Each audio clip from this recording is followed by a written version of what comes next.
Come down. Ooh, you make my high come down.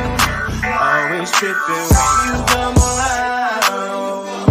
Never have to cut you out like right now.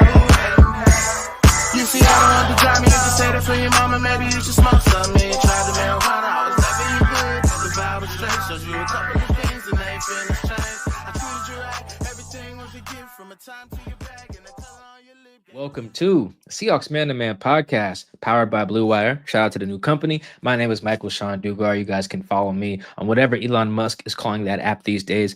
My at name has not changed. It's also right under my chin for those watching on YouTube, MikeDugar. Appreciate the love and support from everyone who's watching on our YouTube channel. Seahawks Man to Man is the name of the channel. Seahawks Man, the number 2 man. That's also our handle on TikTok and on Instagram. Seahawks Man to Man. We make it consistent across the board. Go hit all the buttons that support us on all those feeds, TikTok, YouTube. Appreciate it. Hit it. Thank you so much. Even if you're only an audio person, just that love and support means so much to us. Thank you in advance. Chris, go ahead and talk to him. What is going on, everybody? It's your boy, Christopher Kidd. You can follow me on Twitter and Blue Sky at CKIDD206, and that's CKID206. All right, it's our first show back. Now that training camp has begun, it's good. We had some changes since then. Chris moved, as you guys can see by the new backdrop. I like the simplicity of it with the Seattle. Not to say I didn't like the jersey setup as well, though. I took a little break. Just had my second kid. Thank you for all the well wishes that I got during the break. I skipped a couple days of camp to hang out with Lil Man, who was doing okay. I can guarantee you, as we're recording right now, he is doing one of two things. He's either pooping or he is sleeping. That's all he does. That's great. Good for him. He's doing the latter, hopefully, right now while we record. So thank you for hanging in with us there. They've had how many days of camp? 9 or 10, I think. Sounds about right. Yeah, something like that. I've been out for a few days, so I missed the fan thing that they did and a couple of those other practices. Just our luck, or just they continued the theme, Chris. My first day out when my son was born, they extended John Schneider. They always do something. They always do something when it's the most inconvenient for at least one of us. And then Charles broke his finger somehow and needed surgery the next day. I said, "What the hell? Oh, stop about going back to work." It's like, what you mean? Jesus, I know everything's breaking. It's funny how that works. Go on vacation, Mike's on a boat, breaking news. It's funny how that works. The Jamal one, yeah, that was bad. That's probably how we should have known the Jamal thing was. The experiment itself was just going to go bad when my laptop got splashed by a boat on a bachelor party when they traded for him, and the wedding for that bachelor party ended up getting kicked out of. Wasn't my fault. Anyway, just story for the end of the day. I don't know if I've told that story on the pod. I know I told it on the Pelton cast before. Shout out to Kevin and Tristan. Anyway, let's get into training camp.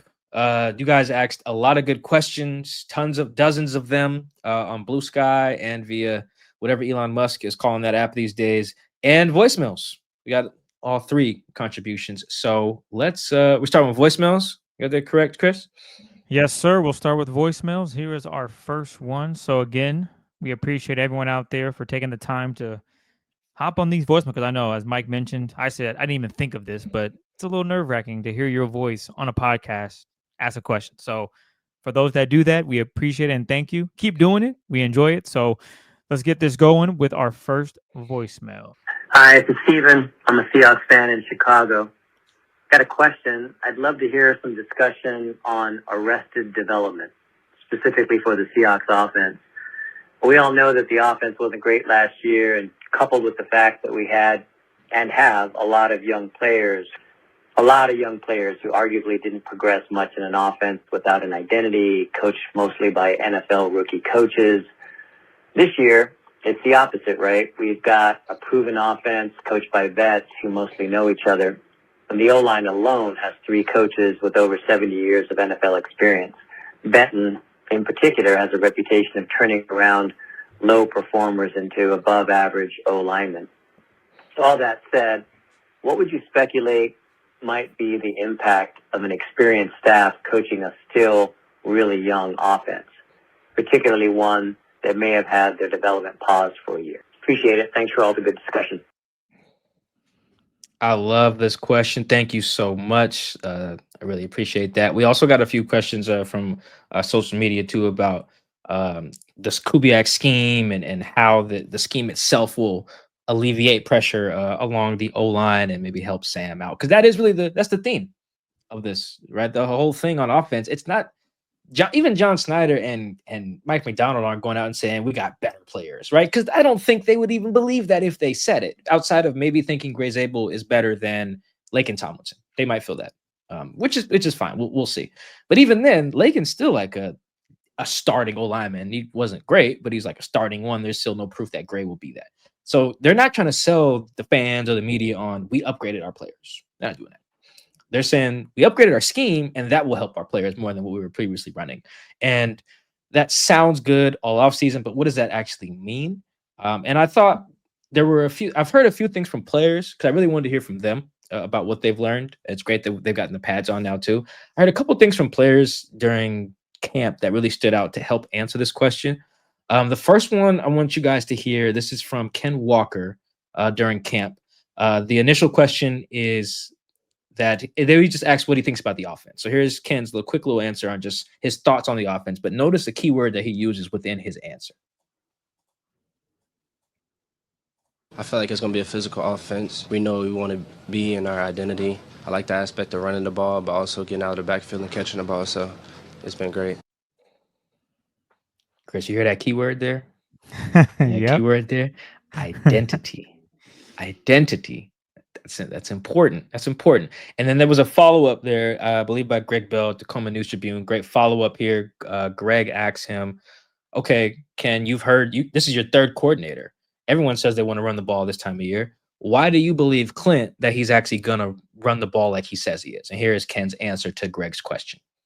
I believe him because that's what we work on in practice. You know, you can say the past years we didn't practice it as much, so you know you're not going to go out to the game and do it. So, but we've been practicing it a lot. You know, we real detailed with the run game, so I believe it wholeheartedly that we're going to go out there and run the ball. Oh, man. Now, Ken's a nice guy. That's the right thing to say. I believe him, just like he believes in Kubiak.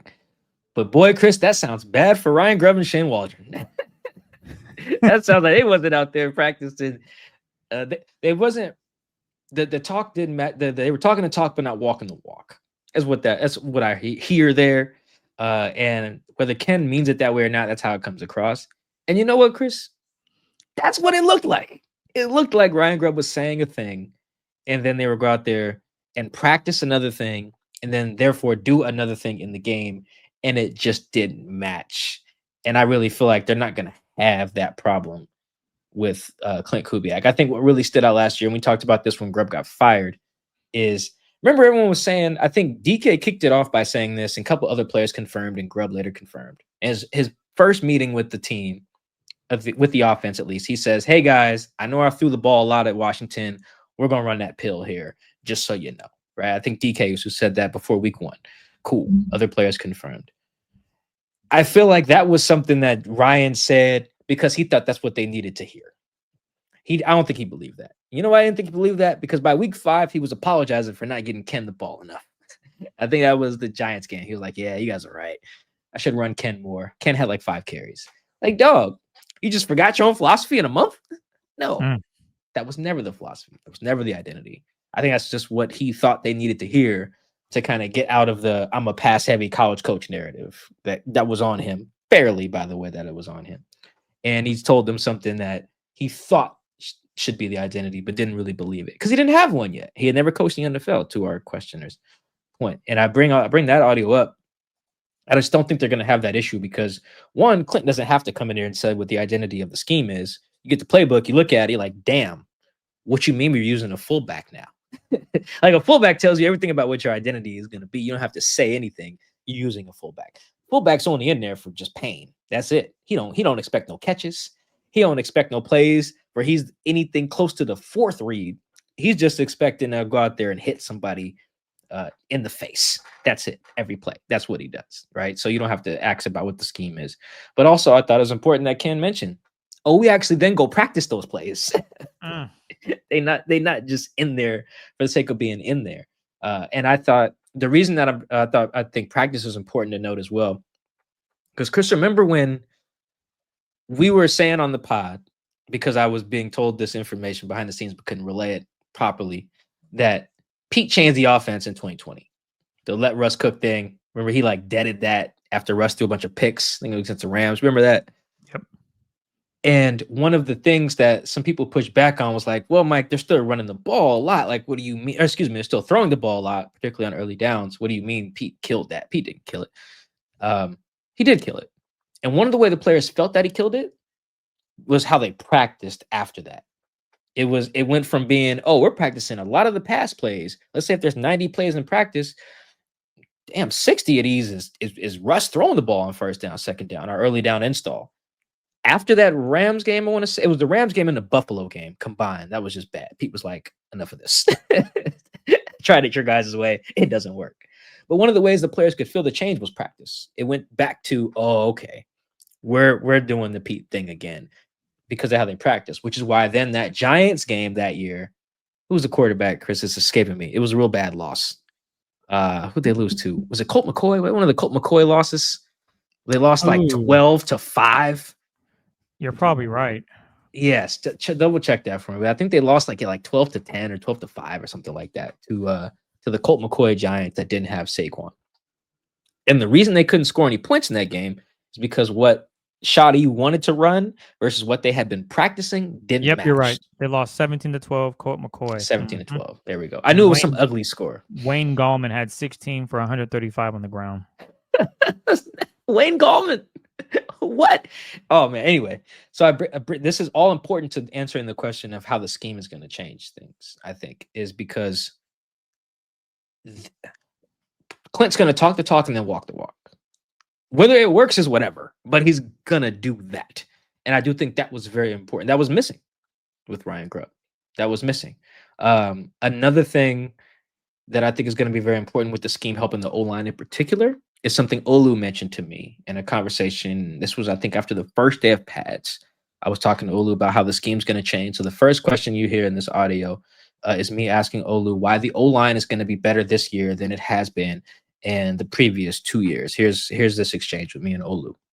I would say there's more clarity in the scheme. We're going to have more rules. I think just JB's and Clint's just expertise in this game, they've been running it for their whole career, I want to say, in the NFL. So just bringing that and just keep on adding tweaks to what we do, our players, our playmakers like Jax and Cup and things of that nature. We're just excited for this season. We're really excited. Clarity. That's an interesting word. What do you mean by that? Giving you guys clarity. There's just certain things, there's just rules to everything. So it closes the line of communication from coach to player. When we turn on the film, they have something like black and white to hold us accountable to. Another one where Olu's a nice guy. He probably doesn't mean this to take a crap on his previous OCs, but that's what that was. It wasn't clear.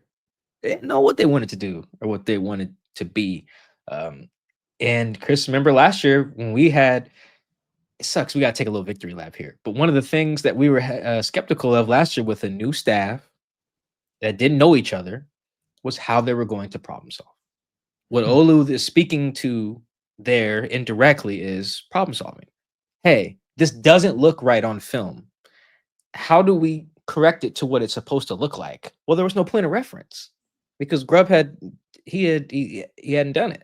What he was trying to run wasn't tried and true. There was nothing very clear to bring it back to. Same thing with Scott Huff as the O-line coach. And in the question, our questioner from Chicago, he mentions, there's 70 years of experience. I'm not fact checking the numbers there, but the point is that between Rick Dennison, Clint Kubiak, and John Benton, and they also have another run game specialist, I think Justin Otten or something. They all have a very clear idea of this is what it's supposed to look like. Again, it's not foolproof, but just knowing what the hell it's supposed to look like is important. Because with Grubb, it was all right, he could go in a meeting room and say, hey, we're not blocking this right. All right, what's it supposed to look like? You can't show them film from Huskies. You just can't. It's a different game. Now you can show them something. I think all of that is going to be very beneficial because They had no counterpunch last year. There was no problem solving, not at least not at an adequate level. That doesn't make the players better. Like Olu's not going to be a suddenly better blocker because of the scheme. Neither is Christian Haynes, neither is Anthony Bradford, and so on and so forth. But I think these are the ways that the scheme can just raise the floor of the unit. You know, just saying, hey guys, we're gonna run the ball. Step one. Then we're gonna go out there. We're gonna practice everything I just said, running the ball. And then if we're not running it right, I've been running the scheme for so goddamn long. Here's what it's supposed to look like, guys. So let's get that. There's no confusion about what the hell you're supposed to be doing. Boom, boom, boom. Again, you still need good players, but I think that was all missing. Shane wasn't doing that well enough. Shane had a lot of problems, but Shane wasn't doing that well enough. Grubb wasn't doing that well enough. That's not going to be a problem here. They could have other problems, like just talent, but what they're supposed to be doing and what it's supposed to look like will not be an issue. Also, practicing what they preach will not be an issue. Like Clint's going to say, let's run the ball, and you're going to see Robbie Oots out there. So they're going to run the ball. Like that is, I think, how the scheme will lift it. I think those are really good anecdotes by Olu and Ken. And hopefully that brings clarity to some of the ways that the scheme can have the O-line play better than it has in recent years. All right. Let's get to voicemail numero 2. Hey, this is Ross from Mill Creek. Question for Mike on what you've seen so far from the draft class, from our picks. Based on your initial impressions when the draft first concluded to now, based on what you've seen so far in camp, go through each one and tell me, is your opinion of them better or worse than what you initially thought? Thanks. Appreciate it, guys. Thank you, Ross, from Mill Creek. Thanks for the love and support. We also got another question from, I think this was Ryan Turner, about the draft class and how it compares to the previous classes. You know what? This is interesting, Chris. What do you think is going to end up being? I'm taking these questions and creating a new one, but whatever. It's our show. We can do what we want. So they've had 4 draft classes since they kind of restocked their picks because they were kind of light on picks from Jamal trades, some other trades, right? So I'm gonna read you roughly the last 4 classes. I want you to tell me when all of these classes have reached their 4th year.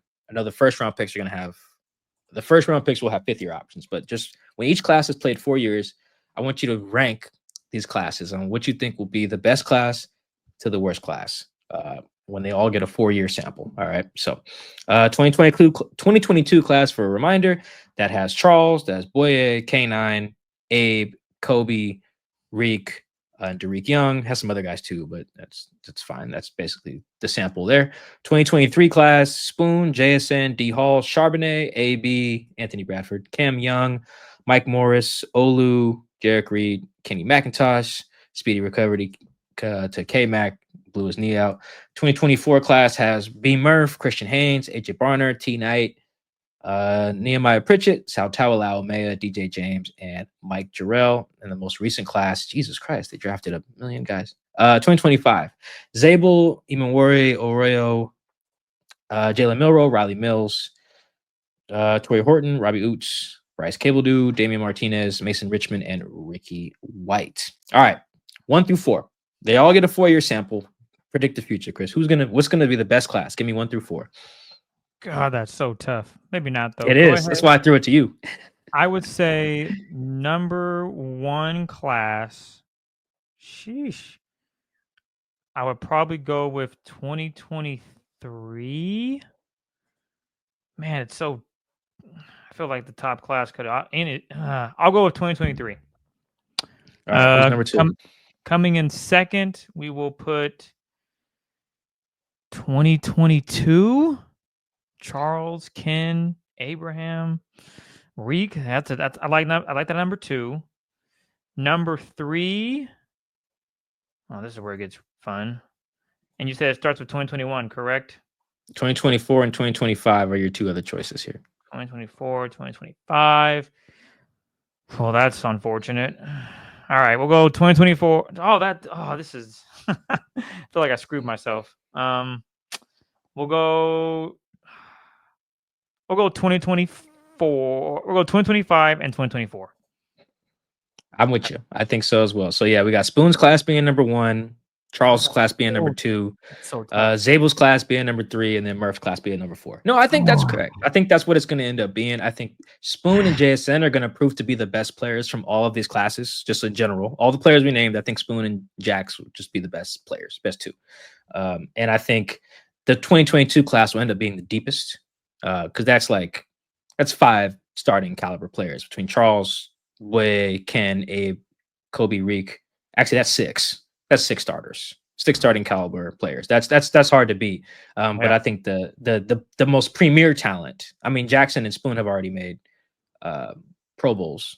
Spoon's already made 2. Spoon made the top 50 of all time franchise history. He's only been in the league 2 years. 2 years. That's it. And he made the top 50. Anyway. So I think you're correct. And I want that ranking. I think is important because it speaks to where I think this class will probably end up falling. It's really early. This class being 2025, I think you're gonna get good depth ultimately. Like I think Oots will be like a starting fullback at some point, if not this year, like eventually. I think you get if he gets the opportunities, you probably get good run out of Damian Martinez. Like I really like him. Like it wouldn't surprise me if he's better than Sharps at some point. I think that you're gonna get good years out of Arroyo.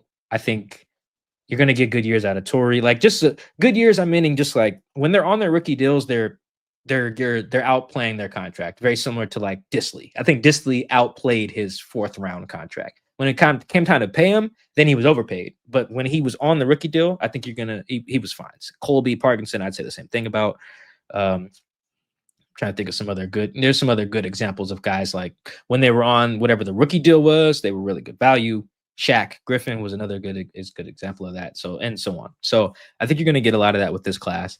I don't think you're going to get the same like high endness of your 2023 class. Like I think Jackson Spoon are like real like those are difference makers. Like I think they are. I think this class is going to be kind of like a bunch of like okay, while they're on the rookie deal, they're solid. I don't know how many guys are going to end up maybe wanting to pay after. It could end up being like the 2022 class where if you go down the list, you're like, maybe I'll pay that guy. Let's see. Because that's basically what the 2022 class is outside of Charles, who I think they should just pay. But everyone else is like, let's see. Which I think is fine because they've all been good on their rookie deals, which is really what you want. You don't want someone to wait until they're like super expensive to pop. No, I want you to be good while you're for the cheap. That's the whole point of the draft. And the 2024 class, I think, is going to be fine, but I think it has a much lower ceiling. I think the 2 best players would probably be Murph and AJ. But just individually, I think from the 2025 class, I don't want to run through them because there's just so many. But I think something that has kind of stood out to me is like Torrey's athleticism. Like Torrey Horton. I remember someone asked me about him on Twitter. I just responded, I think is a good athlete, great balance. I think I said something like that. Because that just kept coming up in my notes. And it's a weird thing you don't usually hear, like, oh, he has great balance for a receiver, but he really does. And it reminds me of Jackson in that if you guys are really watching the scheme, it's a lot of like your cuts have to be very precise and you have to be able to explode out of them because you're doing a lot of in-breaking stuff and you're trying to take advantage of DB leverage. Because if they jump on your cut because it's too slow, now the ball's getting picked, knocked down, whatever, right? That's why Jackson's like so good because he's really good in and out of his breaks, acceleration, deceleration, all that good stuff. And then also Torrey just finds the ball really well. I wasn't there when he had that like highlight reel touchdown catch over DJ James, or not DJ James. Who's number 29 now? Yeah, Josh Jobe. Josh Jobe. He like basically I think Moss, Josh Jobe. It's on the Seahawks like social channels. But I wasn't there when he made that play, but it wasn't surprising at all that to see him do that because that's what I mean by a good athlete. It's almost like if you guys ever see a basketball player play flag football, you're like, oh my God, his athleticism is just way different. It's like during that lockout year of the NBA when like Kevin Durant played flag, it was like, oh, against LeBron, yeah, that was fun. Yeah, those guys look like aliens. They were so much better than everyone else. You've seen that clip of DeMar DeRozan throwing a football? Like it's the tightest spiral in the world. Bro. He looks better than like half the dudes in the NFL just throwing a spiral there. So Torrey looks like that. Like it wouldn't surprise me if Torrey had a lot of basketball in his background. I had to look it up. But his athleticism is really showing up. And I think you need that more than maybe some of the downright just speed.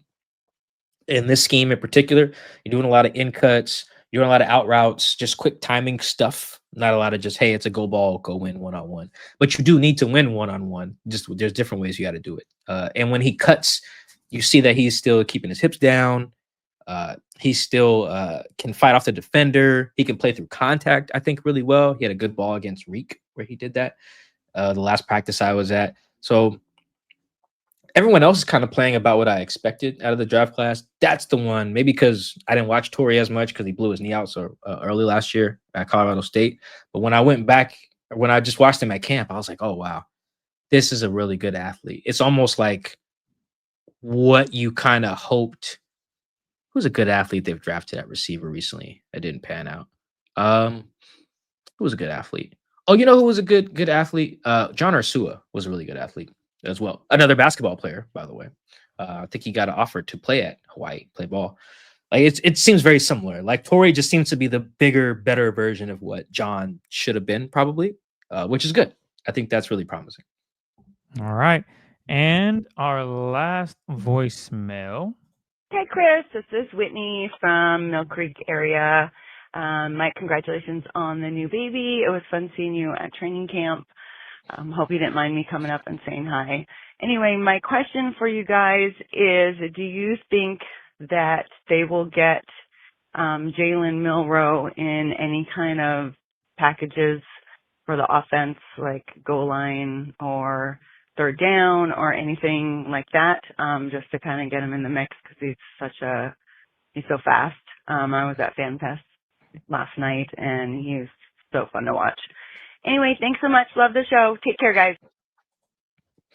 All right, thank you, Whitney. Thank you for coming up at training camp too. Also, guys, if you see me, guys, gals, everyone, if you see me, I guess I'll speak for Chris here too. If you see us at camp, say what up. You know, it's always good. Sometimes I can't hear when all the fans are there screaming, and I see that they're kind of keeping you guys off the barricade. So some of you guys are yelling from like the top, I would imagine.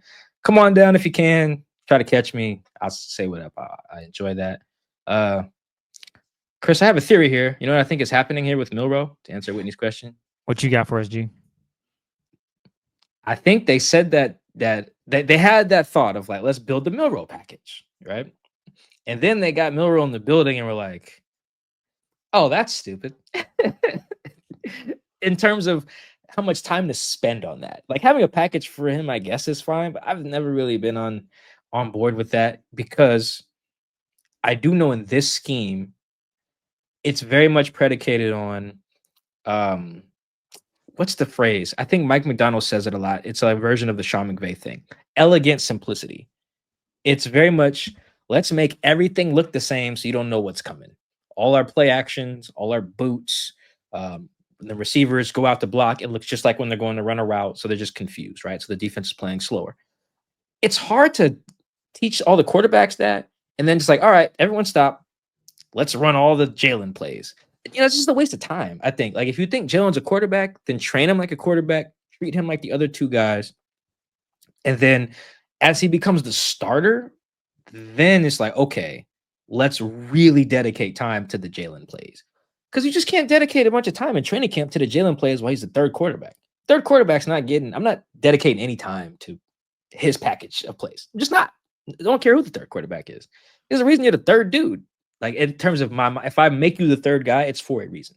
And so while you are the third guy, I'm just not spending that much time on that until you become the dude.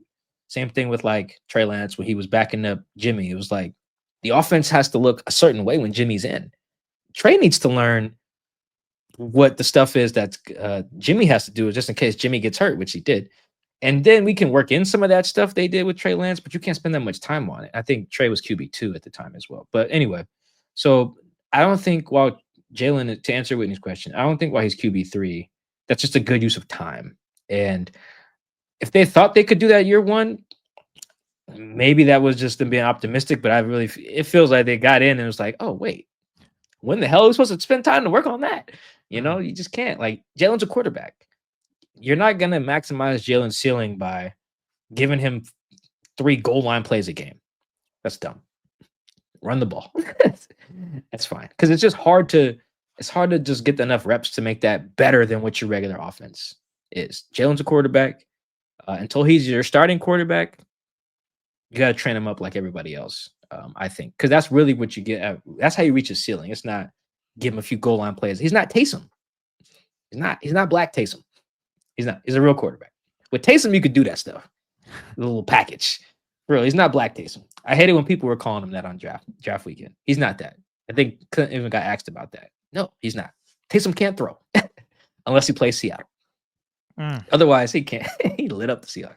That was a bad game. Best game of Taysom's life. But unless Taysom's playing Seattle, he can't throw. Jalen can throw. So, no, I don't think that while he's QB3, he'll get a ton of those looks. I think maybe within the preseason, you can experiment with them, but there's just only so many plays to go around in practice, and you just can only dedicate so much to making sure your third quarterback has his little special package of plays that you rep. These next questions I'm going to combine. They're from EROCY and Matt.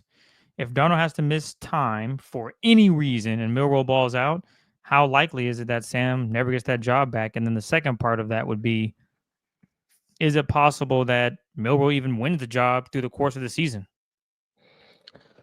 I don't think he wins it during the season. I do think the scenario in which he takes the job because Sam got hurt or something, he'd have to play. I was thinking about this, Chris. What type of game do you think he'd have to have? Where you're just a single game where you're just like, you know what? Damn what Sam's doing. Let's roll out number 6.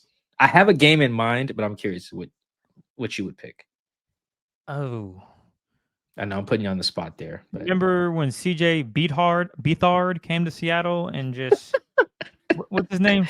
CJ Beathard? It's Beathard, but yeah, it looks like it's spelled just like Beathard. Okay, yeah. Well, yeah. I would need something like that to go, oh, did they make a mistake? CJ can ball. Obviously, CJ couldn't ball. It didn't work out. He played another 2 weeks and then he just disappeared. It didn't work out. So that's probably not the best example. But if Milroe can have maybe I need to find a better example. That's the first one that came to mind. Another one where, okay. Nick Foles type. There you go. Well, I guess that is not fair. No, it's not fair because he actually tore his ACL, so it wasn't as if. But no, that is the Nick came in. I think in the Super Bowl he threw for like 400 yards, something like that. Like but a single game excellence there. But my point is that he wasn't going to come back anyway. I'm trying to think of a scenario where the quarterback is like, "Ooh, he can come back, but we like our backup. We're not going to change it." So I'm trying to remember certain games or a certain player that had that aspect where, yeah, our starter is back, but we're rolling with the backup now because he's playing so well. And I can't think of one off top. Here, I'll just give you. So here's how I'm gonna frame this. I think the single game excellence he would have to just make it so you don't even think about going back to. I think your Beathard is a good one just because he did have like a game where you're like, oh, wait a minute now. Yes. I think it was against Arizona on like Thursday Night Football or something. He threw for like 300 or something like that. Like he had one of those games where you're like, oh, wait a minute. Are they better without such and such? I forget who their starter was at the time, but it can happen. Yeah, he threw for 350 against the Cardinals one day. But anyway, the one I'm going to pick is I think Jalen would need to have like remember Cam Newton's first game? His first regular season game? Oh, yeah. It was against Arizona. Damn, I'm picking on the Cardinals today. That wasn't planned. Cam went hey, look at his stat line. Cam went 24 of 37 for 422 yards, 2 touchdowns, and he also threw a pick, sacked 4 times. He ran 8 times for 18 yards and also scored on the ground. Now they lost. That was Cam's first ever game, but it was he threw for 400 the next week as well. But it was so very clear from that first time. This is why I wanted to use a time the first time you see the thing. It was so clear. It was like, oh, yep, that's our guy. Like right there from the jump, that's him. And that's a really high bar, but I think that's what it would have to be. Like you come in and you don't just play okay. or you just don't like guide the team to a win because we dumb down the offense. Because there's that as well. I think Malik Willis last year was a good example. Jordan Love got hurt, but I think the very next game they ran the ball like 40 times to Josh Jacobs because they were so scared of Malik Willis throwing, and they won the game. They beat the Colts. That's not what. If Jaylen comes in and does that, that's not getting you. That's not taking you the job. He's gonna have to come out there and ball like Cam did that opener. I'll make it personal. Remember 2020 season when Cam was playing with the Patriots? They lost that game too, but Cam threw for like 390 against the Seahawks. And they were playing cover 3 and he was hitting seam after seam. I think he even ran a little bit, but that's another game. Speaking of Cam Newton, I was like, God damn, is anyone going to stop Cam? He was cooking. The answer was no. Well, yeah, Bobby did get the last say because Bobby Wagner knew what play was coming, and he told what's his face? I think LJ Collier to get in this position, flipped him. They got the stop, but even then, if the rookie Jaylen Milroe played something like that, give him the job. Yeah, I think that's another good one. I have that stat line in front of me as well. Cam was 30 of 44 for 397 yards, a tug, and also threw a pick, and he ran for 2 touchdowns on 47 yards rushing and 11 carries. Yeah, I don't remember who got the pick. I have to go back and look. But anyway, I thought they were 300 yards, not 395. Yeah, damn. He threw for 397 and only touched 300 one other time that year. So yeah, a very outlier game for him. But those are good examples. I think that's what it would take, and that's a long-winded way of us saying Jaylen would have to play his butt off in that game or two that Sam's out. Because I think they're really high on Sam. Actually, no, I don't think they are. I know they're high. I know it, yeah. On Sam Darnold. Yeah. It would take more than just like a ho-hum good game. It would take something transcendent, which is what Cam was in the example that I gave and the example Chris gave. The example that I wanted to use Cam's rookie debut because that was like we had seen Cam in the preseason in college and stuff, but that first game, it was so obvious. It was like, oh, this is gonna work. And it did. So that's how good I think he'd have to be for him to just take the job from Sam. Staying with the quarterback, this is from Axel MTG. How are the QB snaps going to be distributed for the preseason games, you think? Yeah, I'm torn here. I think Mike McDonald already said that they're not going to play the starters. So you're probably going to get like the first half, Drew Lock, second half, Jaylen Milroe against the Raiders on, was that Thursday, Friday? Whenever that game is, the 7th. Thursday. It's Thursday? Thank you. Yeah, I mean, and I'm a little torn because, on this show, the official Seahawks man-to-man stance is don't play anybody who's worth a damn in the preseason because the risk is too high. It's greater than the reward. That's the official stance of the show. We're not coming off that. However, I do think when you have so much newness, there is some benefit, and you're trying to figure out who your starting linemen are. Like, you do need them to get reps. You do need to see them against D linemen who want to kill them. Like, that is important in the eval, I think. Going against your own guys is fine, but there's only so much damage Leonard Williams was trying to, inflict upon Christian Haynes on any given snap. They're teammates. Leo knows that. Jay Reed knows that. Murph knows that. Yada, yada. The D linemen on the Raiders, though? No. They're going to try to kill all those guys. I need to see, if I'm trying to evaluate who's the best 5, how you guys handle that. So I think they should play. Should Sam play? I don't know. Maybe. Cup shouldn't play. But I want Cup and Jax to get some timing down. I'm very conflicted on this because I do think you want the offense to hit the ground running because your schedule's not super easy. You're getting the Niners and Steelers off rip, I believe. So I need the offense to be humming, and there's so much new. So I'm not sure, but I do think it's going to be Drew and then Jaylen and no Sam. I think the work this is my prediction to answer the question. I would guess that the work that Mike really wants to see Sam in the most, and that he's going to use in the evaluation, is their joint practice against Green Bay.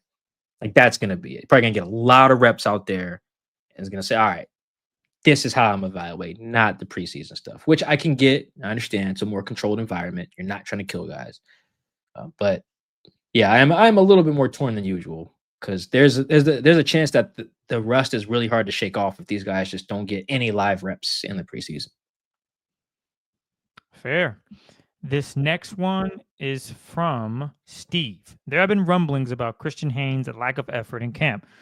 I know he might have a pec issue, but hearing they didn't see any 11-on-11 time has me wondering whether he is still a front runner for that right guard position. Yeah, Haynes was never the front runner, I should say. There is no front runner. they're playing anybody out there right guard, to be honest. I saw Jalen Sundell play right guard. I saw Olu play right guard. I seen Haynes play right guard. I seen AB play right guard. Like, there is no front runner. From what I can tell. Maybe internally they have one. So I'm not too worried about it. I think that Haynes is still my guy in the sense that, like, I don't want to give up on him. Maybe because I just watched far too much UConn film before and after he was drafted. That I just want to feel like justified in having sat to do all that, because UConn was bad. Those games were not fun. It wasn't like watching Jalen's games at Alabama. Like, those games were just fun. That's fun film. Whether he was playing well or not, it was just fun. I'm not trying to UConn playing, I don't know, whoever it was in their conference. Those games sucked. UConn sucked. So anyway, I watched a lot of Christian Haynes. I want him to work out. He is hurt. He does have a pec issue, which is why I think he's been limited in practice the last couple sessions out there. I'm not too worried about that. I don't know about his effort per se. Looks fine to me from the practices I was out there. But yeah, he was never the front runner. Never the front runner. I think he's just in the mix like everyone else. And I think I said this hot take somewhere else, but yeah, I think their best right guard, unfortunately, might be Olu, which is good and bad. Yeah, it's like good and bad, because I think he'd be good at it. But the fact that he's not, that I think he's better than the two guards that they drafted, shoot three if you count Saltawa, the guards that they drafted to play that, he'd be already better than them. That's a little concerning. But honestly, if I was going to choose a front runner, I'd probably choose Olu. Fair. This next one is from @206BG. Do you think it was a mistake to not sign a free agent that can play right guard? I mean, hell, should they still consider bringing one in this late? Yeah, always. I mean, there's always, you never can have enough good offensive linemen, but everyone's looking for him, like John Schneider said. And yeah, man, pretty much if the question is, did John Schneider make a mistake with the O-line? The answer is just probably yeah. Even if I don't have any context, it's just probably yes. But I do think they needed to sign someone else. I understand not overpaying. What was the guy? Was that Fries? Will Fries? He didn't want to come in for a physical or something like that, according to the Seahawks. He didn't want to come in for a physical. Vikings threw him like 5-year deal. They're like, we're good. I understand that. That's perfectly fine. I need to come look at your leg if you broke it before I give you a 5-year deal. Perfect. That's fine, John. What else you got, though? Was like he the only guard that was worth it? We'll see. Yeah, I think that was a mistake. I think that although we talked about the scheme earlier and how to lift it, I think that's putting too much pressure on the scheme to lift everybody. Like at some point, you just do need dudes who are good. Again, I do think Olu is probably their best right guard, but yeah, and not even in hindsight, in real time, I think John and his guys should have brought someone else in to really push. I understand you want to say, oh, look, we drafted all these linemen over the last few years. Somebody's got to hit. I agree. But in the event that they don't, you should have somebody. And they didn't, and they don't. So now it has to work with someone you already have. Because I don't think the trade market is going to be great. I don't think the free agent market is going to be great. I'm not big on the Will Hernandez thing. I think he's healthy now after blowing his knee out. I'm good on that. So yeah, I think it was a mistake. And now I think they're just going to have to pray to whoever, John's Catholic, so pray to whichever God that is, to that this is going to work out with one of the guys they already have. This next one comes from @PandaHombre. Any surprises in the depth chart? Is the offense still more quiet, or do they have a hype trash talker emerged from the offensive side? Because I would imagine you would agree Spoon is that for the defense. So who is that guy for the offense? And then any surprise on the depth chart? Oh, Catholics just played to a regular Jesus. I'm tripping. I don't know why I thought there was like something different. Yeah, in my head I was like, maybe Mike is he just drew a blank there. It's okay. Well, I know a bunch of people who went to Catholic school, but I feel like that just be so people put their kids in the school just so they can guarantee they go to a good school, not because they're necessarily committed to that. Like my mom went to Catholic school for like 5-6 years. I remember asking her one day, I said, "Mom, you're not Catholic?" She was like, "Yeah, it was just private school." My grandma, the same thing. My grandma not Catholic at all. I said, "Granny, why you send my mom to a Catholic school? Y'all not Catholic." It's like, oh, it's just a good school. You went to Catholic school too, right? Not Catholic. There you go. See, so that's why it wasn't just fresh in my brain. Anyway, you're right. Yes, it's just regular old Jesus with the beard and everything, brown hair. Yeah, that's him. So pray to him that it works out at right guard. Sorry, I just whiffed on this question here. Remind me of the question. Panda Hombre, he wanted to know. Yes, no, I got you. The O lineman trash or offense trash talkers, all that stuff. Yeah, offense still pretty quiet. I don't think they don't have their Spoon, and not just because of like talent. Because again, I think Spoon's like the best player on the team, him or Leo. But I think they don't have their guy with the juice yet. But a random one, Chris. You know who I think is going to be once that person emerges? AJ Barner, but who do you got? Yes. See, I think it's going to be AJ Barner. Okay. He just kind of got that attitude that he's a badass, for a lack of a better term. He's kind of quiet, but I do think once it gets going, it's gonna be him. He just has that he kind of has that DK attitude of just like, I want smoke all the time, like from whoever. He's just not as loud and proud about it as DK quite yet, and it makes sense. DK kind of came out hot. You know, he's built like an action figure. You know, it makes a little bit more sense. He plays like a more glamorous position. But I do think when they find their guy, that it's ultimately gonna be AJ. And I also think that he's gonna be like tight end one. I know a lot of people want it to be Elijah because like he was drafted so high. He's got this like really great athleticism. Probably just as good an athlete as Torrey, to be honest. But ultimately, I think it's gonna be AJ. I just think he's a better tight end right now, and I think the other thing about being that guy, that juice dude, is you also have to be good. You can't just be on the bench hollering. Nobody want to hear that. Because what are they going to say back to you? Boy, you don't even play. That's the first thing to say. Check your stats or whatever. You know, you just can't do that. So I do think that's who the guy will ultimately be. This next one is from at JSN owns you. Will the offense run more tight sets than spread this season? And how does that cater to Cup and JSN strengths?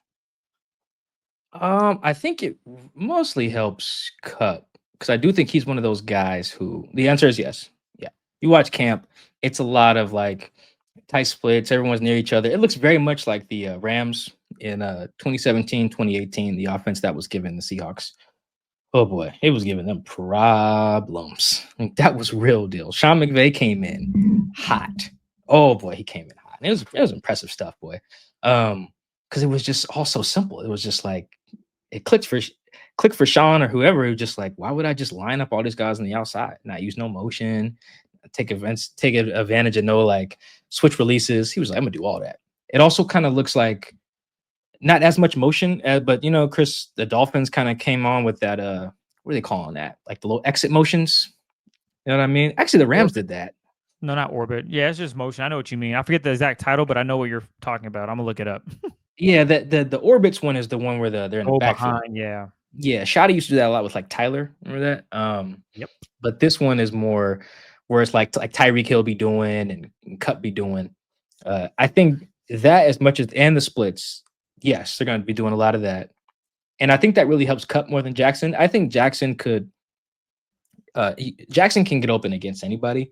There's that like now famous viral Twitter picture when everyone needs to hype up Calvin Johnson. They show that picture of like two defenders standing right in front of him at the goal line like he was on punt coverage. I think Jackson can get open in that scenario. Like Jackson's just that good at getting open to me. But then I do think that Cup needs to be manufactured a little bit more. It's just not the same. You know, he's older, his body's been through more, and he's just not the same athlete as Jackson. Jackson's a really good athlete as well. You can kind of tell that's another theme of the drafting that they've been having is like, I can almost guarantee that if they have two guys at the same spot on the draft board, one of the tiebreakers is like, who's the better athlete? Not like the better person is probably number one on the tiebreakers, but they've drafted some really good athletes lately, and it's showing up. Like if you're not a really good athlete at some of these positions we're talking about, you'll get exposed. And receiver is one of them because these DBs are freaks. Like these DBs are like insanely good athletes. Even the ones that aren't like Reek or Spoon on the athleticism chart, like just a regular good DB, just crazy athlete. Anyway, so I do think that will help. The alignments are going to help Cup quite a bit. Jackson, like it'll be fine. Doesn't matter. You can run any offense and Jackson's going to get open.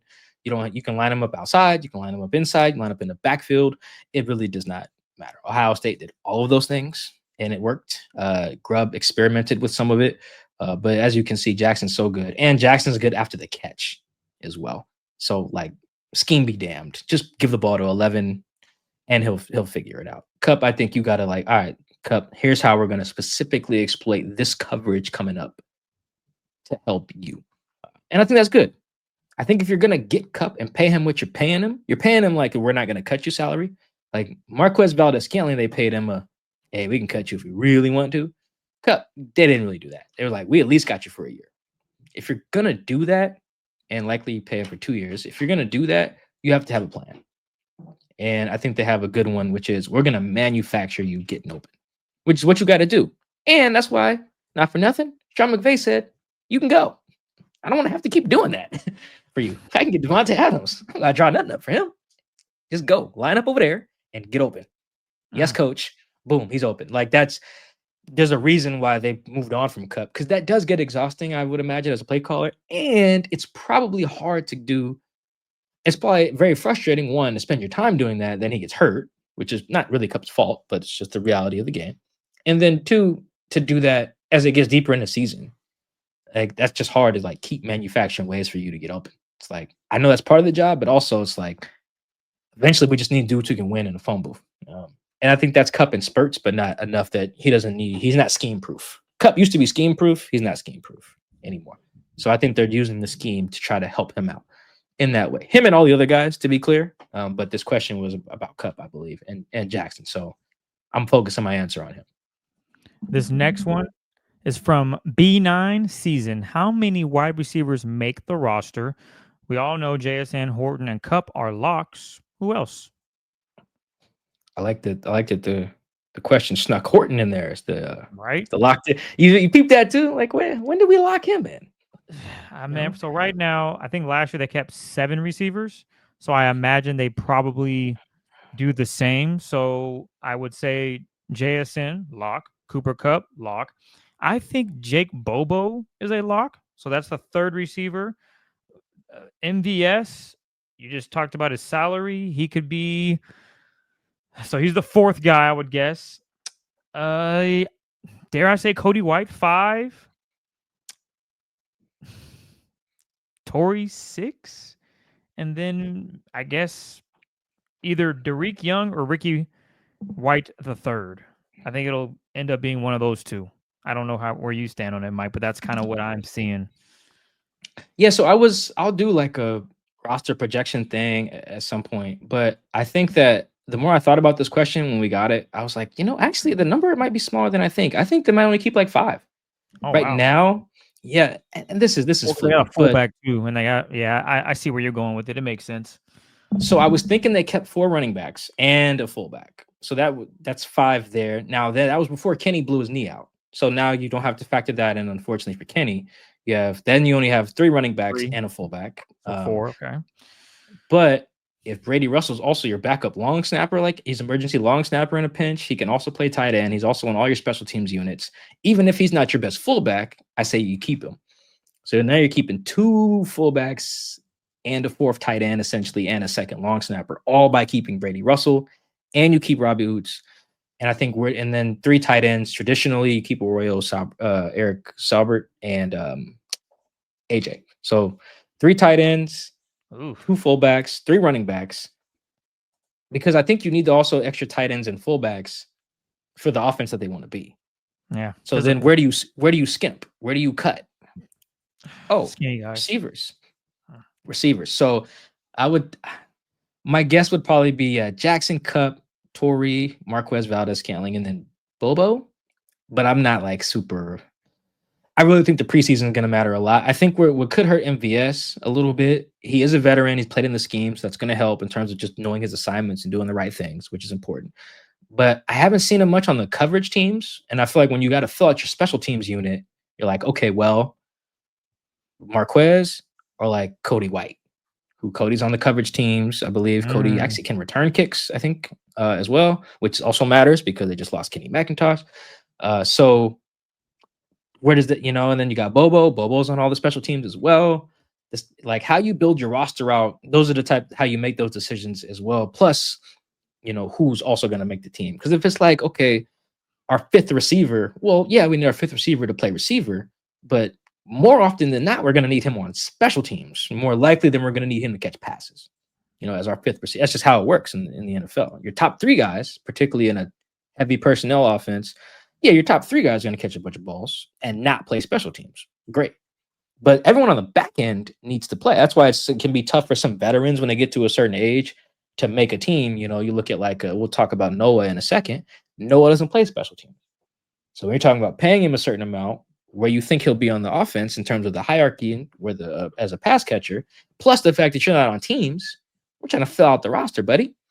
We can use that money elsewhere. That's the math there. We'll talk about that again more later. So right now I got 5. Oh, Derek Young also plays special teams as well. Like Derek and Marquez are giving you the same skill set, by the way. So one's just cheaper and younger. Exactly. That could go either way. I think that can go either way. And I just can't quit Bobo. The same way I said I can't quit Christian Haynes, I just can't quit Bobo. I just can't, man. He is also done nothing but be productive.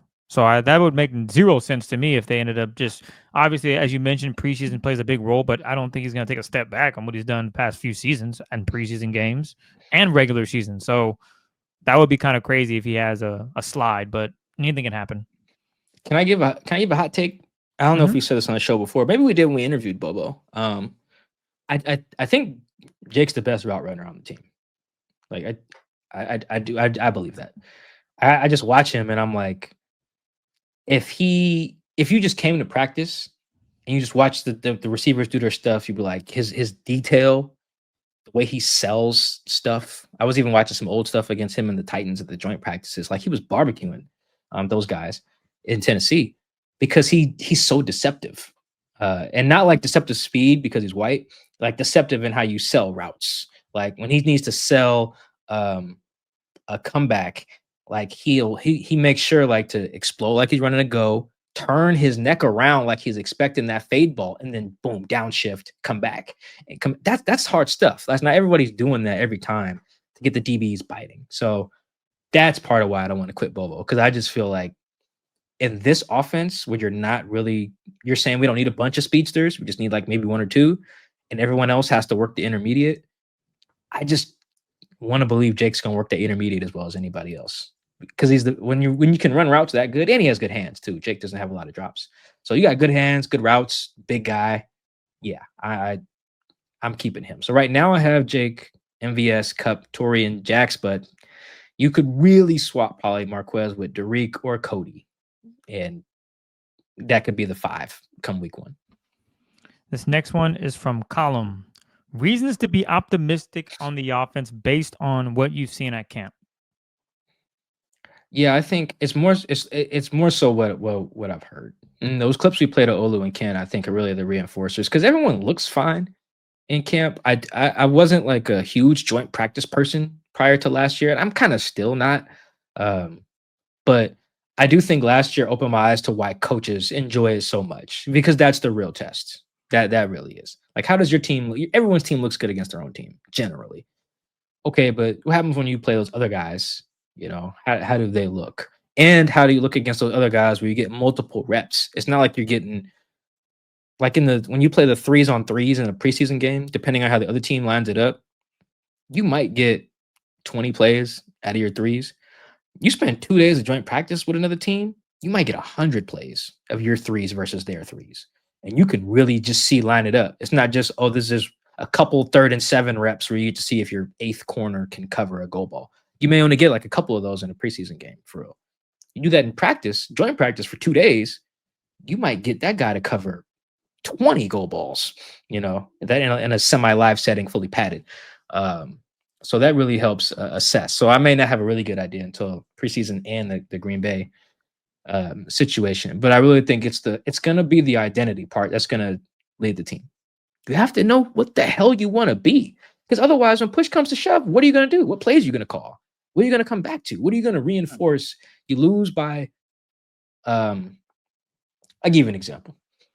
Remember, Chris, in 2017, they got bent over by Sean McVay at home, like 40-7 or something like that, 42-7. And I'm pretty sure this was in December. Let me double check in real time as I'm saying this so it doesn't smoke my example, because I really think I'm on a heater if I get this right. So 2017 Seahawks. Yeah, got smoked, right? Boom. 42-7. They came right back. And remember, that was a tumultuous kind of setup too, because Bobby got called out by Earl, and then Earl called Bobby out back, and like it could have got ugly there. And that was their second straight loss. They had just lost to the Jags. Like it was not looking pretty.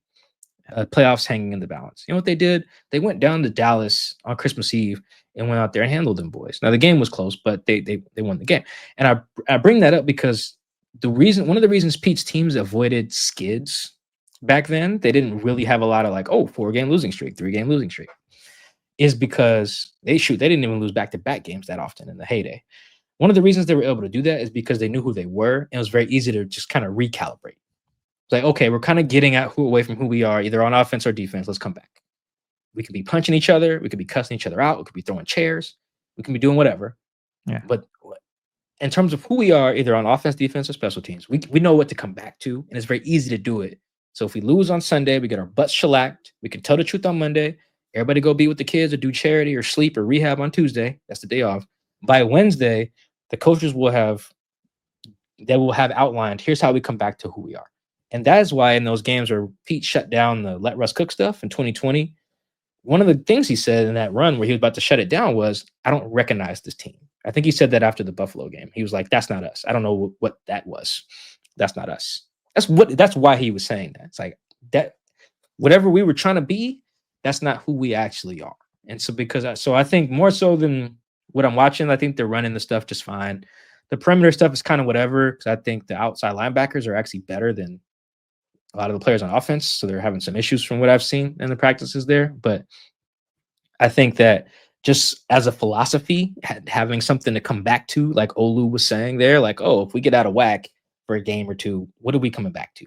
Who's us? What's our identity? The fact that they just have that, Jesus Christ, man, that was half the problem. The last it really was. It really was like half the problem with the Russ thing too. Russ wanted to be something else. Pete wanted to be something else. Shoddy was caught in the middle. Just simply knowing who you are and what you're going to be is really half the battle in the NFL. You still need Jimmys and Joes to do the X's and O's, but having that is going to mean the world. It really will. It'll prevent them, I think, from being stinky, which is if the defense is top 5 and the offense just isn't stinky, then we're talking about at least a fun team in 2025. Love from Germany. This is from Lukey Rex. Why is everyone so down on the Seahawks offense? Sure, Geno and DK are gone, but they really wouldn't fit the new scheme anyway. We brought in guys who do. Plus, we got a better coordinator and finally a clear offensive identity. Yeah, I think people outside of Seattle are low on the team because they don't. When you're just trying to assess every team at once, sometimes the nitty gritty of like why a team may be better is kind of hard to get into. Like what I just said, that identity stuff. If you're just a national writer or pundit, you don't have time to really dive into that. You're just looking at the fact that they got worse at quarterback, which I think they did. They got worse at receiver, which I think they did. They added one player on their O-line, Desiree Zabel, FCS guy at that. And they got a coordinator who's never had a top 10 offense before, I don't believe. Well, yeah, if my job is to assess all 32 teams, I'm not going to be super high on that on paper.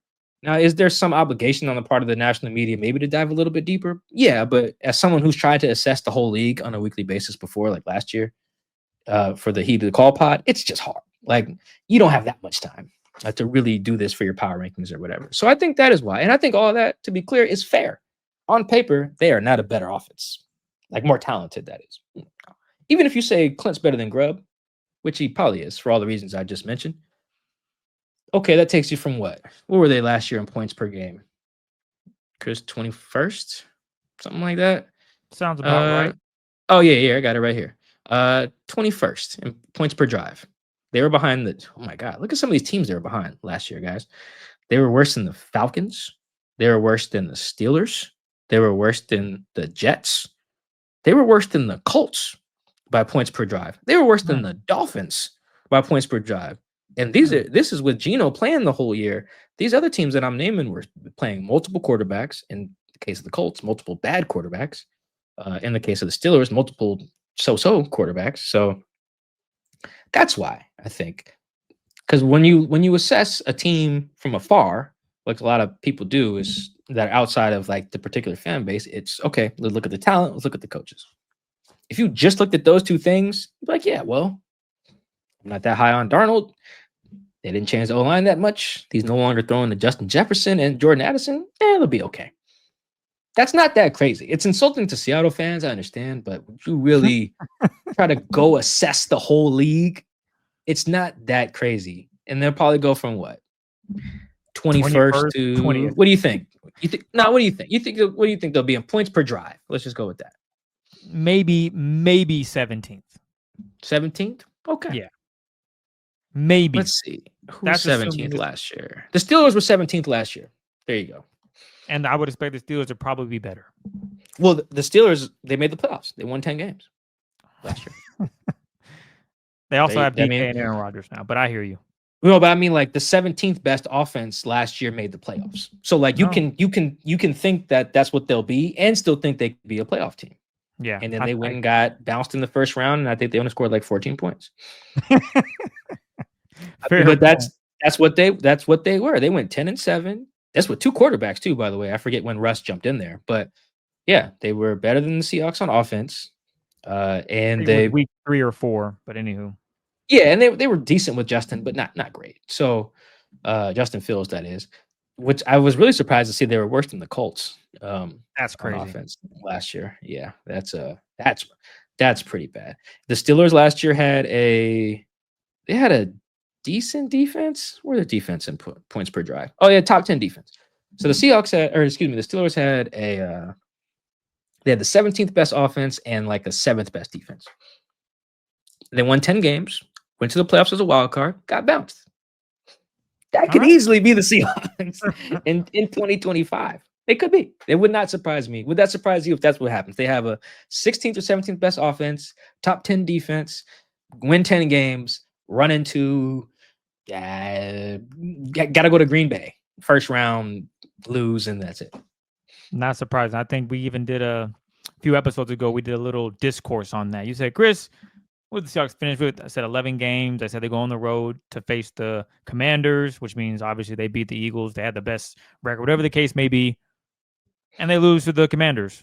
Okay. Is that a successful season? Probably not, but better than what you've done the last 3 seasons. So check. Yeah, I think that's very realistic. And if you're assessing the entire league, that's not a team you'd be quote unquote high on. Not really. You'd be like, oh, they're not bad. That's fine.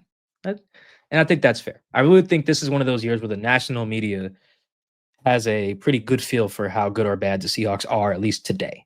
If predicting the future, I don't know, but like just as they are right now, I think nationally they're pretty accurate. Like give or take a few pundits here and there, but just in general, I think it's pretty fair. This next one is from Ice Hewitt. I think I'm saying that right. How can the Seahawks best utilize the skills from both Spoon and Eamon Worry on the field? Yeah, this is an interesting question. I was just thinking about this last night because I saw this before we got the question, because I saw a video of Eamon Worry picking off whoever it was in the end zone, Gardner Royal. And I was like, well, that's tricky because when Eamon Worry's on the field, he's playing nickel. So that means Spoon's playing the outside. Corner. Spoon can do anything, very similar to Jackson. Almost identical in what I'm about to say, actually. Spoon can do anything. He's best at nickel. Like Jackson can play anywhere. He's best in the slot. It's almost exactly the same. So I bring that up to say it's going to be actually very difficult, I think, to maximize both of them at the same time because they both are best at literally the same spot. And you can't it's not like Kupp and Jackson, you could play them both in the slot at the same time. You can figure that out. You can't do that with your with Spoon and Eamon Worry. So I'm actually wondering how they're going to do that. I don't have a good answer for that. I think the best way to do it is probably to let Spoon, when he's on the outside, play a lot more man than you would realize. Maybe try to have him follow the other team's best guy. But then he got Reek, so I don't really know. Because you want Spoon to get ops. And that's why he's good outside regardless. But like you can just avoid him, I think, a little bit more than than you would like, than you would be able to do if he's in the middle of the field. It's just a lot harder to ignore him there as a quarterback and as an offense. Whereas if he's just over there and you're just playing cover 3, just don't throw over there. We watched that with Sherm. Now that means you are probably throwing at Reek, but I think right now today, coordinators would rather throw at Reek than Spoon. So yeah, we're so weird. We got that question. I was just thinking about that last night. It's a weird problem to have.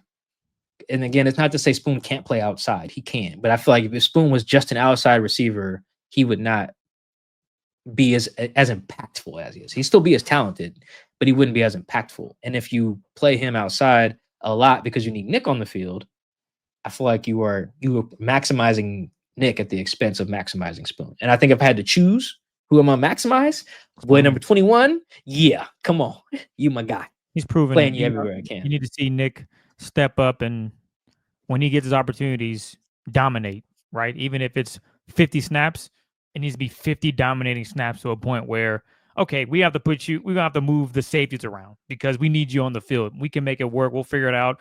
Maybe Julian takes a step back. Maybe Kobe in a contract year takes a step back. There's got to be a way to keep him on the field. If in those 50 snaps, we have to keep him on the field. We have to do that. If you're a Seahawks head coach, if you're Mike McDonald in that scenario, and Aiden Dirty, the defensive coordinator, how do you maximize number 3? He's dominating. The 50 snaps we gave him, he nailed it. So that's a fun project to have, but they're going to have to figure that out because, yeah, they drafted someone that is so versatile on the field that there's not a lot of wiggle room and where you can put a lot of these guys because they're stacked. They're really covered their bases in the secondary, in my opinion. So I'm right there with you, Mike. We'll see how this shakes down. Hold on, I got an idea that while you were talking, I think it just gave me another idea. Light bulb came on. Ding. You know what they can do, Chris, to solve this a little bit, is you cross-train Nick at outside corner. So that when you have him and Spoon on the field together, you can put Nick out there if you need to, and then you can have Spoon in the middle. That kind of eliminates the need for Josh Jobe, I guess. But whatever. You just traded up for Nick. So if you gotta eliminate, so be it. Who's the better corner? Yeah, I think that's the way to solve that. That's actually, you know what? I changed my first answer. That's what I would do. I would just cross-train Nick as an outside corner as well. That way, if push comes to shove, I can put you out there at against who's the big receivers in today's game. Where do you want to start? I guess like the big, like DKs, the DKs of the world, DKs, yeah. AJs. Who else is big? Not like the shifty T. Higgins, Debo. Mike Evans. Debo's slow though, but yes, Debo. I'm just thinking big, so my bad. No, you're right. Debo, Nico Collins. I got the bigger ones. That way, I feel like if you do want to have Spoon in the middle, but you still want to have Nick on the field, you can cross-train him at outside corner that way of like, all right, push comes to shove. I can trust you out there against Nico Collins when we play the Texans. And if I really need to. Marvin Harrison Jr. too. Marvin Harrison, yes, thank you. So like when you play those guys, you can say, all right, it's 3rd and 7. We're playing the Texans. I want Nick and Spoon on the field together, but I want Spoon in the middle. Okay, cool. Spoon, you're in the middle. Reek, you're on the outside.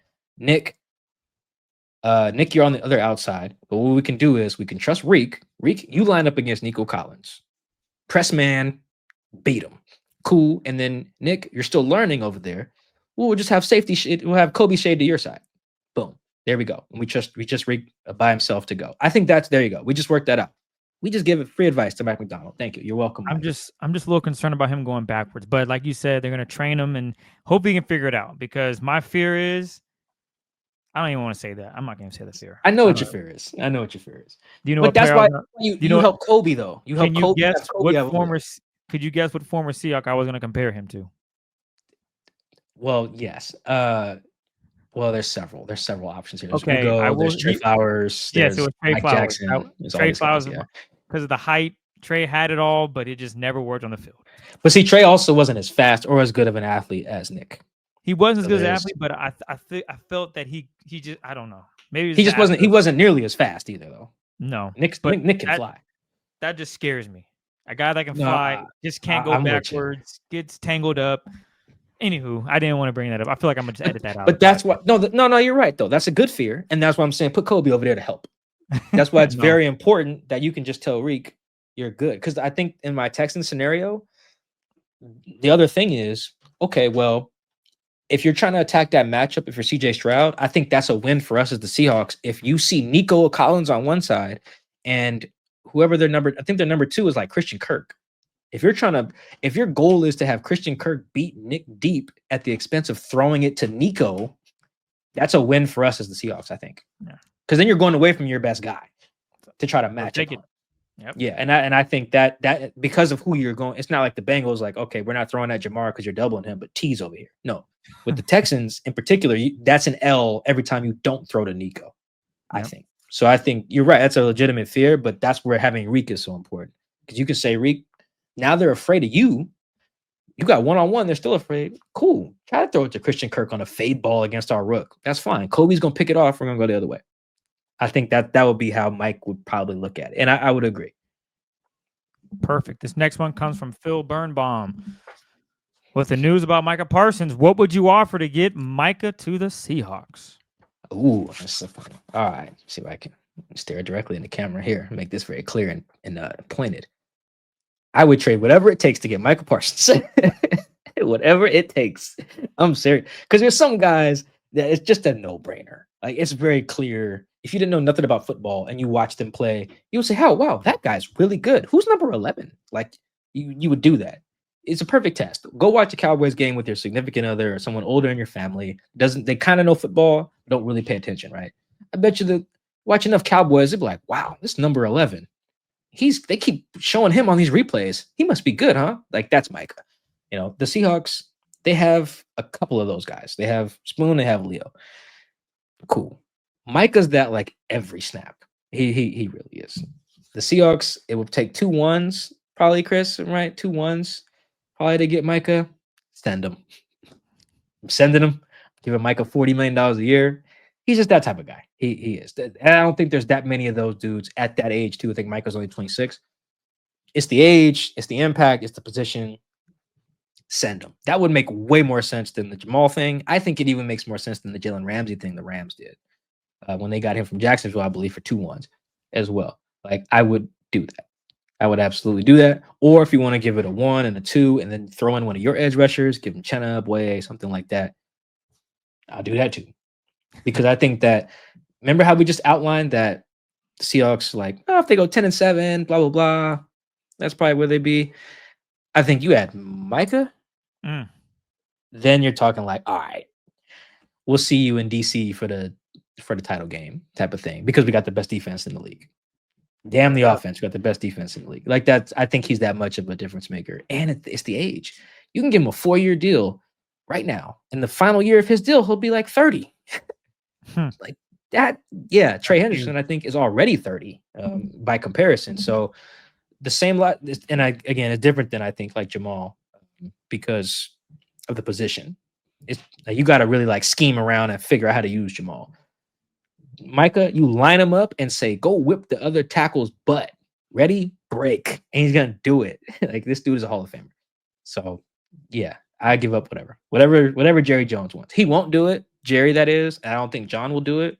So I think John really values being like the OKC of the NFL, OKC Thunder.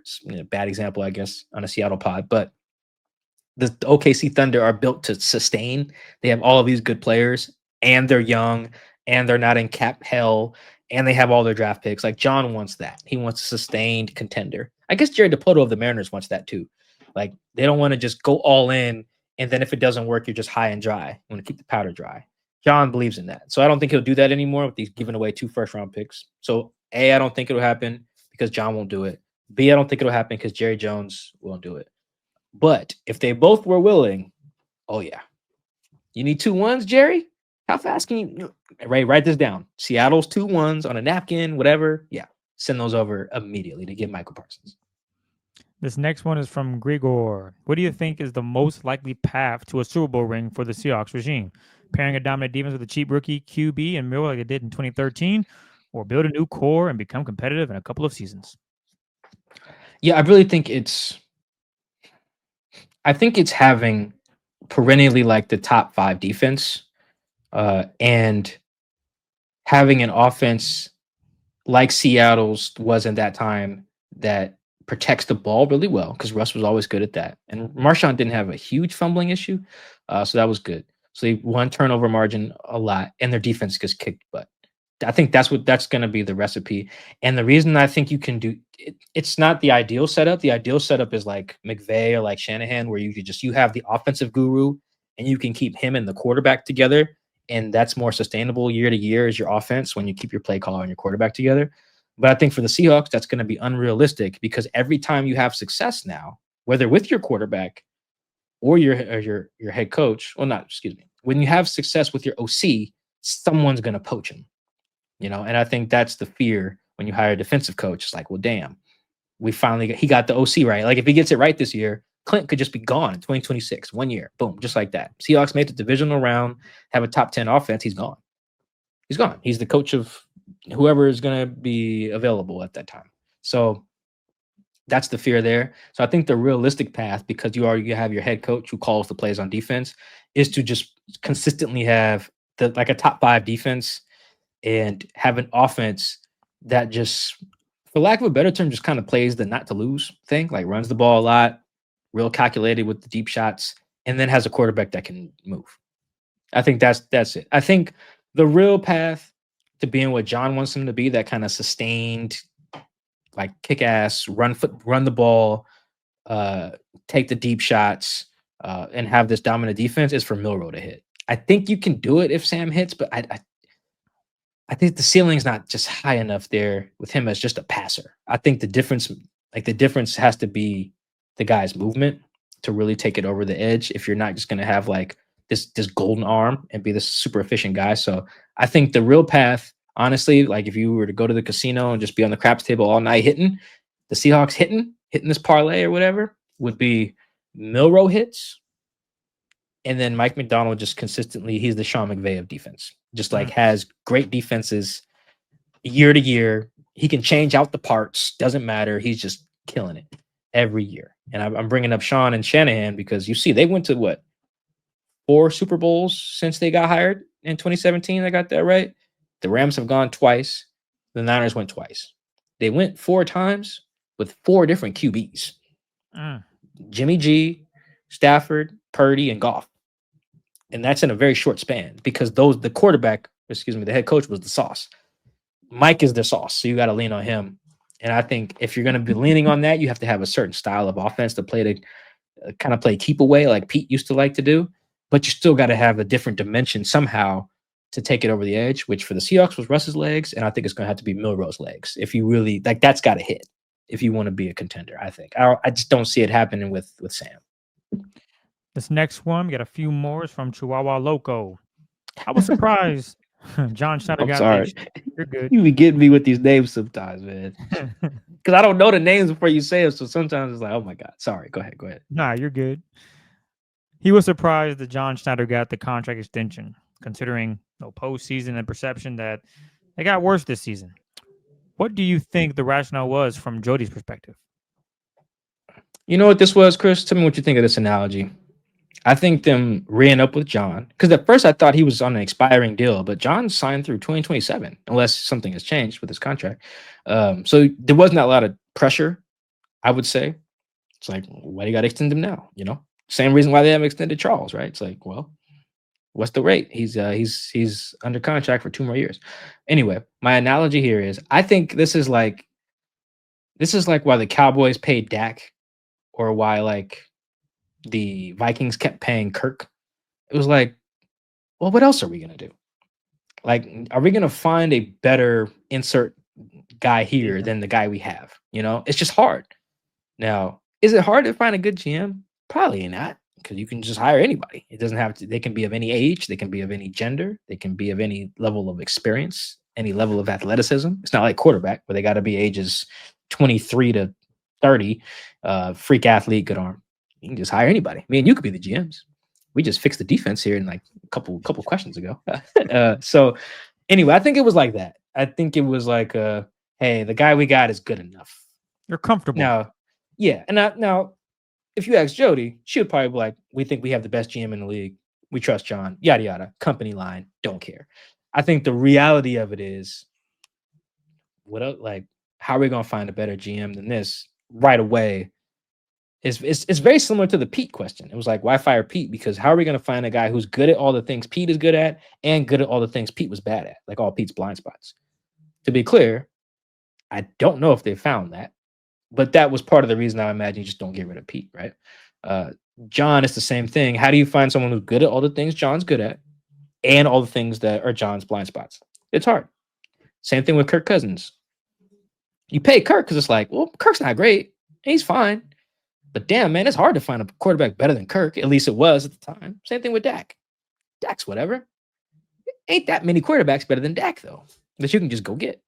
Still give Dak $60 million or whatever he makes now. So that's my kind of thought. A little bit of like they love John, but also what else are we gonna do? Go get a new one? That's my analogy. John's basically like the Dak of general managers. I was thinking more along the lines of, for John, after Pete left, that was his first real season to kind of do his thing. And I don't know how you grade it. Went okay. Wasn't great. He drafted all right. Got some linebackers in Seattle that didn't fit what Mike McDonald envisioned. So they had to veto that and made some changes. So I think the extension just gives him more flexibility to do what he really wants to do, how he envisions his team outside of Pete Carroll. Now, obviously, we know him and Mike McDonald are working hand in hand, but I don't think it was the same relationship that Pete and John had. Or now I think John is going to be that in that role, and this just gives him more time to do so.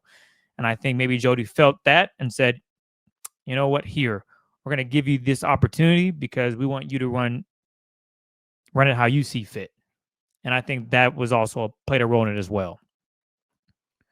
This next one comes from Eric Wall. If someone told you they were going to buy 3 Seahawks jerseys at the pro shop, which players would you recommend they buy and why? All right, so for this purpose, he didn't say all time or if it's this draft class. I'm interpreting that as like current guys, and I'm assuming the question is built on the idea that like who's going to be the cornerstones to the point where if I buy their jersey now, they're not gone in 2 years. That's what I was going to just say we do anyway, so I'm with you. So let's go ahead and go through that, Mike. Who are your 3 guys? Well, first off, don't buy a jersey because for real, anybody can go. I feel like I got a bunch of I have a few basketball jerseys, mostly because I like the colors of the setups. But I have a Dame Blazers jersey gone. I have actually, yeah. It's damn, I forgot. Hey, hopefully he wears 0 again because that'll still be worth something to me now. I think he will.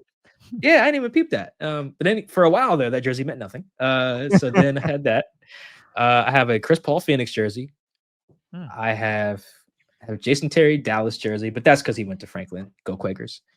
There's another jersey of a guy that I have that he's not even there no more. Oh, Jimmy Butler. I have a Jimmy Butler Heat jersey. I have the Miami Knights, the pink and blue, because it's fire. Right. But it's like, if I was a fan of a team, I would not buy any jerseys. I would buy hoodies, shirts, hats, just because things change too much. But anyway, if you were going to do it, I'd say I'd buy a JSN one, Spoon and Charles. Probably the Charles was an ugly number. It's not his fault. So like stylistically, I would not do that. He could pick a better looking number. I think they're not all ugly. What lineman number not ugly though? Because remember, they can only wear so many as a lineman. Number 60. Rules. That's not an ugly number. Okay, I'm with you. No, I'm with you actually. Yeah, that's not. I would say I wouldn't wear 60, but that's fine. I think if I had, I think the only number that I could probably rock to like support a lineman is probably like 55. Probably 55.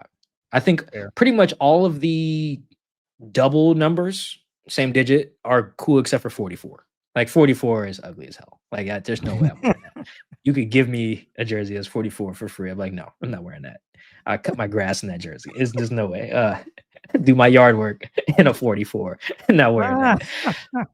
So yeah, those would probably be the 3 I feel most confident about. But yeah, and to be honest, I love this question, and the reason I interpreted it that way, of like, who's going to be the cornerstones? Because it's hard to predict.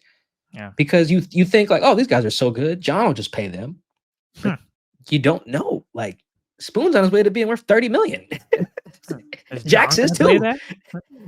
Spoon and Jax are on the way to being worth $30 million at the same time.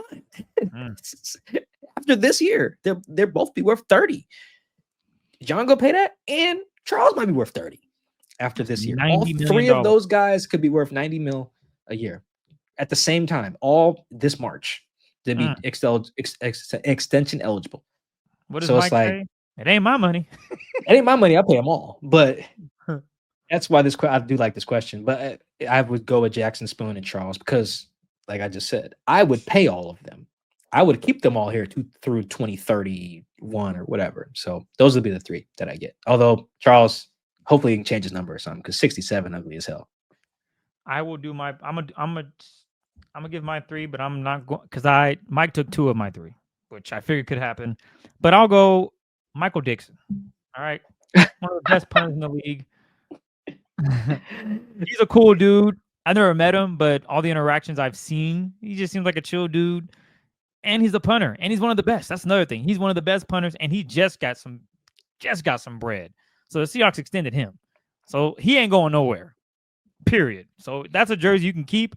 You can hang on the wall 50 years from now. Probably worth something because that's how good he is. The second He one, also made the top 50, by the way. I didn't even know that. Yeah, Do he more made the reading, top Chris. 50. All-time top 50. Dixon. Him and Spoon, the only active guys to make the all-time top 50. This next one, I think he will end up retiring a Seahawk. We'll see how it goes because Mike just told you, hey man, he might be gone. I'll say Jay Reed. He's been around the block, but that's a good one. I think that's a good one to go and get. And last but not least, I will go with number 99, Big Leo.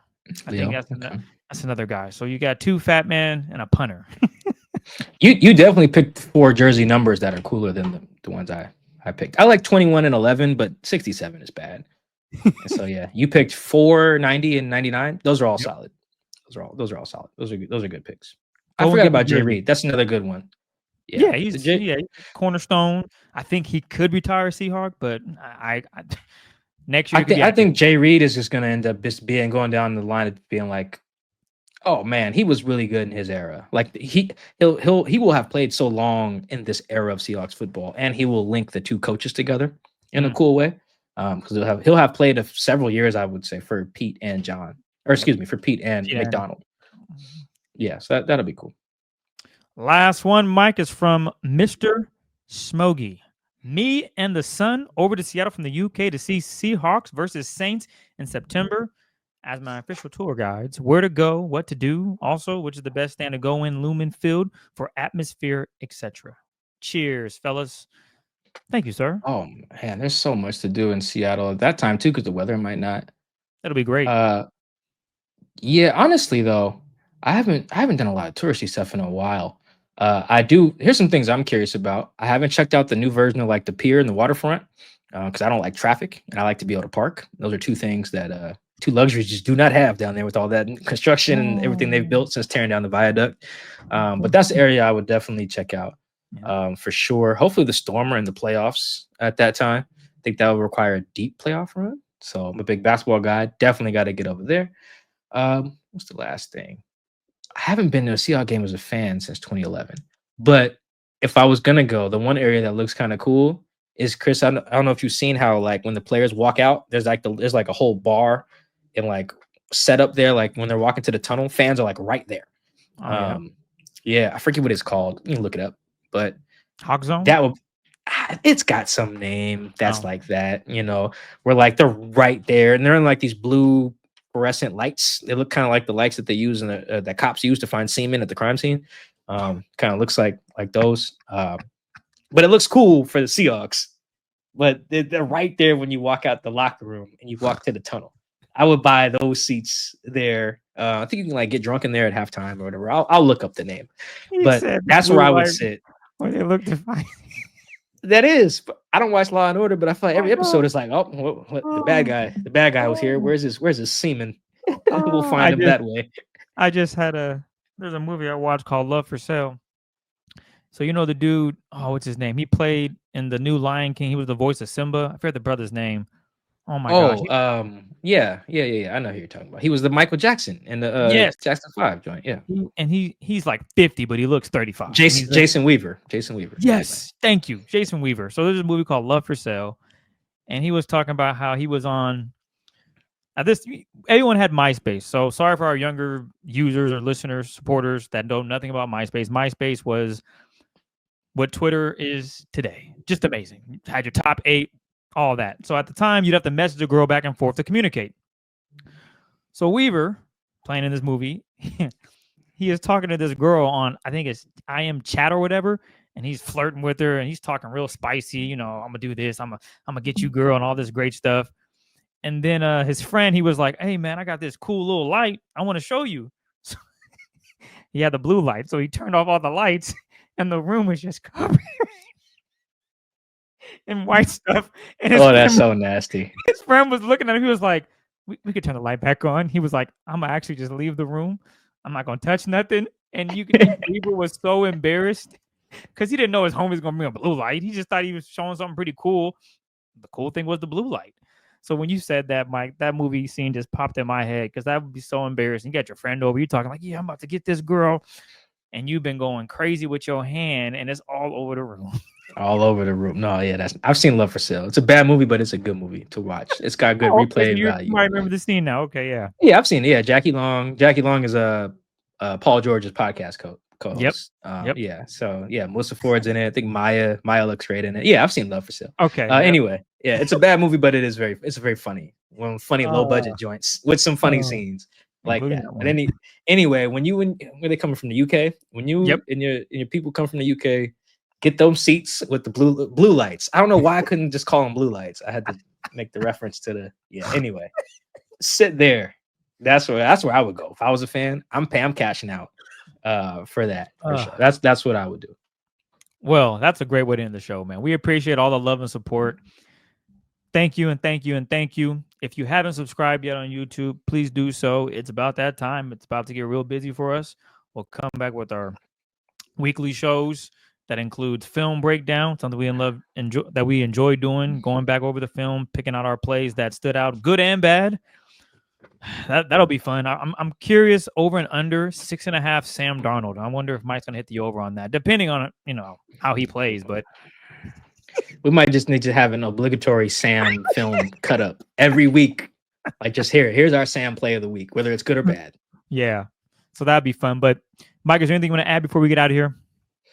Thank you for the love and support. We're good back more regularly now. I already had the kid, so we're good. I'm not taking paternity leave till the end of the season, so I'm on regularly, and we're good there. So make sure you go like, subscribe, hit every button, all the follows, reposts, shares. There's too many now for me to keep up. I'm old, but hit them all on all the platforms. Thank you so much. Shout out to Whitney, Ross, and Steve. Steven. That gave our 3 voicemails. The voicemail line will be a thing all year. You don't have to say anything good on the voicemail either. If you just want to complain about something, we're here for that too. We want to just hear from you. We love it. I love the voicemails. I know Chris does too. We'll catch you guys. We're going to do after the Raiders game, after the preseason. Yep. Come to you guys Friday morning. Let's do it. All right. Until then, appreciate the love. Have a good week. We're out.